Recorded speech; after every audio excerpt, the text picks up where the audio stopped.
Hello and welcome to another Angling Direct Quick Bite.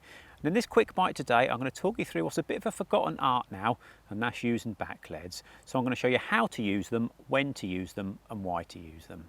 I've got two types of backleads here today. I've got the more traditional type of backlead, and I've got the fly-in backleads. So the first one I'm going to talk about is the traditional type of backlead. So when would I use these type of backleads? For me, generally when I'm fishing sort of close to medium range. And the reason I'd use them, well, the main reason, the obvious reason, is because I want to conceal my line. And this does two things. It means I can keep a nice tight line if I'm fishing in the margins, and that increases my bite detection. And also, if I catch a fish on one of my other rods, that line is pinned down on the bottom out of the way.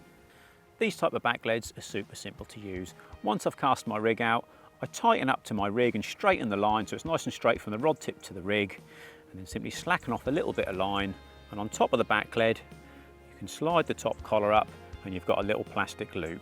So you loop that over your main line and just close it down again, and then just lower it down off the rod tip until you feel it tap down on the bottom, and then tighten up and set your bobbin. So your line's going from your rod tip down to the backlead and then out to the rig. And that means you can keep a nice tight line to your rig for super bite indication, but also at the same time you can conceal that line and hide it away from any wary fish and keep it out of the way, so when you plan another fish on the other rod, you're not likely to catch it. And if you are lucky enough to get a bite whilst using these type of backleads, the backlead itself will slide down your main line until it meets the rig so you can play the fish nice and easy. And if by any chance it did get stuck in any debris or weed on the bottom of the lake, the little clip on the top just pulls out of the rubber sleeve and you lose the backlead, but more importantly, you land the fish. When I'm fishing a little bit further out, if I decide I want to pin the main line down still, I use the other type of backlead, and that is the fly-in backleads. And unlike the first backleads, these are already attached to your line before you cast the rig out.